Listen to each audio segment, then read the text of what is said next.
Hey guys! Welcome and welcome back to Lenny's Kakanin at iba pa. For today ay magluluto tayo ng napakasarap na sapin-sapin sa bilao. Sa isang mixing bowl ay maglalagay tayo ng 2 cups ng glutinous rice flour, 1 cup ng all-purpose flour, half cup ng white sugar, and then konting asin, mga 1/8 teaspoon. Then i-mix natin ito.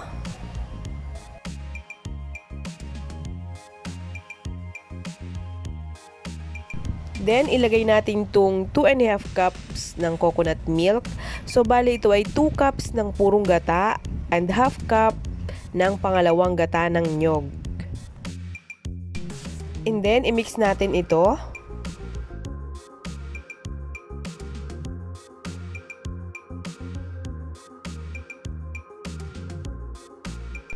Mag-a-add din tayo dito ng 1 cup ng condensed milk.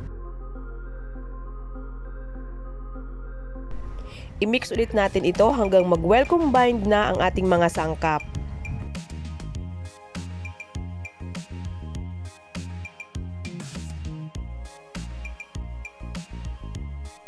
So, dapat ganito lang ang kanyang texture. Hindi siya sobrang labnaw and then, hindi rin siya sobrang lapot.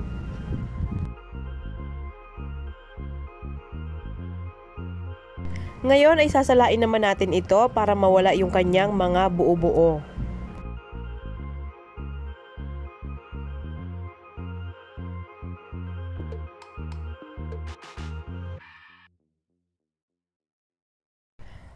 Ayan, nasala na natin itong ating mixture. And then, haluin lang natin ito. So, ayan, nahatiin natin sa tatlo ang ating mixture dahil maglalagay tayo ng kulay.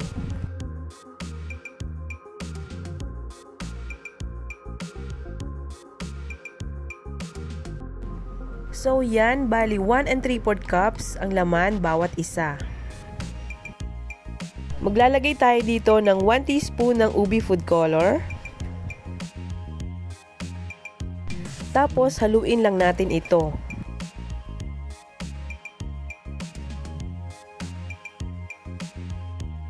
Then, maglalagay naman tayo dito ng yellow food color. So, mga half teaspoon lang.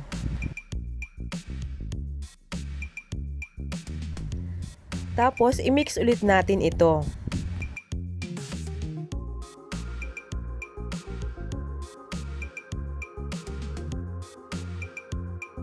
So, tapos na tayo maglagay ng kulay. So, bali yung isa ay walang kulay dahil ito ay plain lang. Set aside muna natin ito and then, i-rest natin siya ng at least 30 minutes habang nagpapakulo tayo ng tubig sa ating steamer. Gagamit ako dito ng round baking pan. Ang size nito ay 10 by 2 inches diameter. Then, papahiran natin siya ng oil.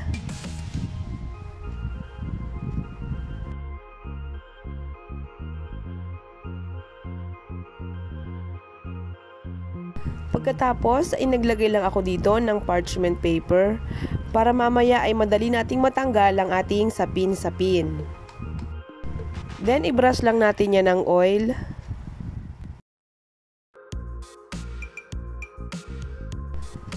So, ayan, ang unang ilalagay natin ay ang ating kulay ube. Reminder lang guys, bago nyo ilalagay ang ating mixture ay hahaluin muna natin ito.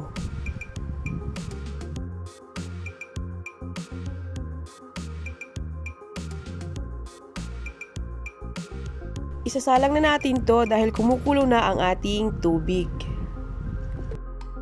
Isasalang natin to ng 10 minutes over medium-high heat. Maglagay din po tayo ng tela sa takip para maiwasan na matuluan ang ating mixture. So ayan, after 10 minutes, luto na ang ating first layer.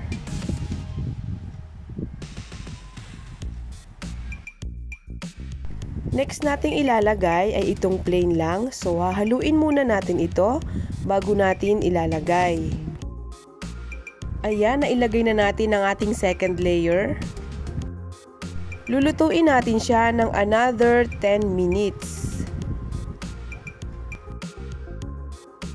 After 10 minutes, luto na ang ating second layer. Next, ilalagay na natin itong ating last layer, kulay yellow.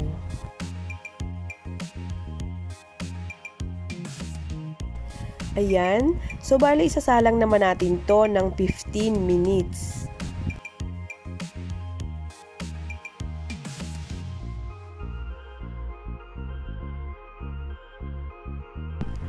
After 15 minutes, nag-toothpick test tayo. So, luto na ang ating sapin-sapin.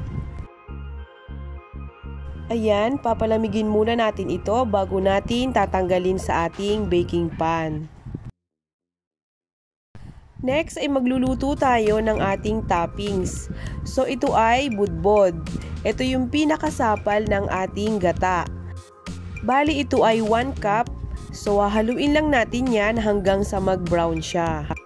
Then, mag-add tayo dito ng white sugar, mga 1/8 cup. Hahaluin natin ito hanggang sa maging brown siya. So, lulutuin natin siya sa medium heat.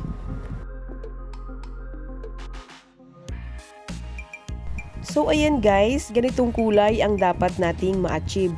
So, kung gusto nyo ng mas dark pa, okay lang. Pero wag naman yung sunog na sunog kasi papait ang ating budbod. So ayan, may tendency kasi na magbubuo-buo yung ating asukal. So ganito lang ang gagawin nyo guys. Gamit ang kutsara, dudurugin nyo lang yung mga buo-buong asukal. Ayan.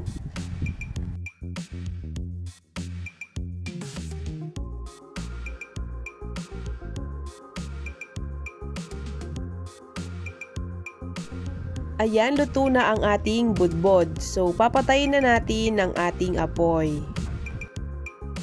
So, ayan, gagamit tayo dito ng bilao. So, bali ang size ng aking bilao is size 12. So, pwede rin kayong gumamit dito ng size 10. Nilagyan ko siya ng aluminum foil.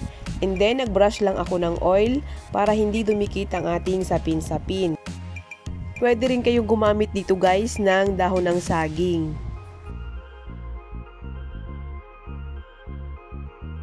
Malamig na ang ating sapin-sapin kaya tatanggalin na natin ito. So gamit ang aking spatula, nagbrush lang ako ng oil para hindi siya dumikit. So ayan, tatanggalin na natin.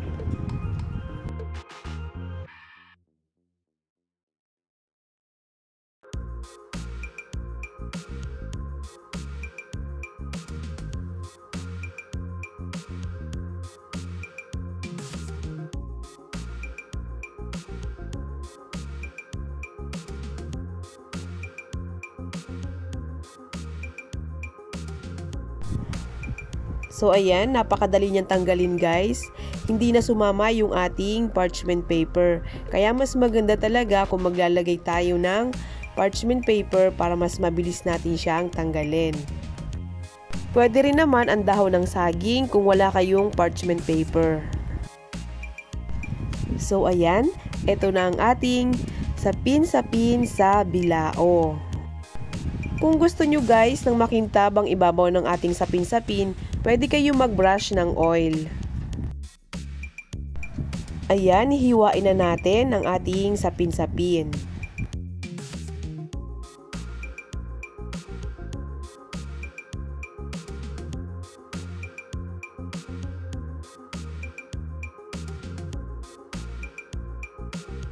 Next ay maglagay naman tayo ng budbod sa ibabaw.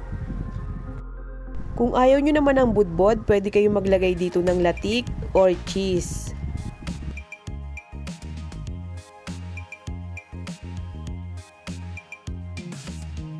Ayan, eto na ang ating sapin-sapin sa bilao. So, pwede nyo na itong ibenta guys. Pwede nyo rin pang regalo, panghanda sa anumang okasyon. Of course, nandito na tayo sa favorite part. So, tiki man time. So, titikman na natin ang ating sapin-sapin.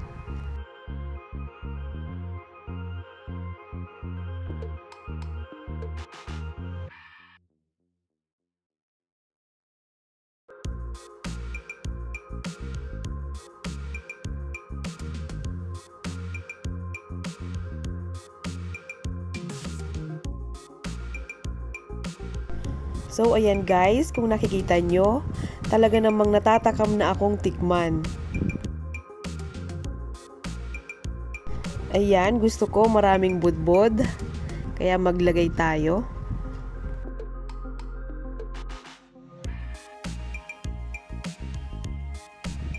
Ayan na guys, titikman na natin.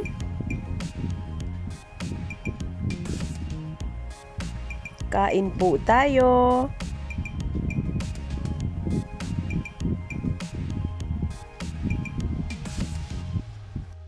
Ang sarap guys, panalo, promise. Saktong-sakto lang yung kanyang pagkakunat. Ayan. Ang sarap din ng ating budbod, bagay na bagay siya sa ating sapin-sapin. Tapos yung tamis niya guys, tamang-tama lang. Ang sarap niya guys, hindi ka talaga mauumay kasi tama lang yung tamis niya. At eto nga, mukhang mauubos ko to, promise. Alam nyo guys, papatok ito kung gagawin nyo itong negosyo. Maliit lang ang puhunan natin dito guys, siguro mga 150 to 170. So ito, pwede nyo ibenta ng 280 to 300 pesos ang isang bilao. So ilalagay ko na lang yung costing sa dulo ng aking video para may idea kayo kung magkano ang puhunan at magkano ang posibleng kitain. So ayan guys, kung ikaw ay bago sa aking channel, huwag kalimutang mag-like and subscribe sa aking YouTube channel, Lenis Kakanin at iba pa. Pakipindot na rin ng notification bell para lagi kayong updated sa aking mga uploads. Thank you! Bye! See you on my next vlog!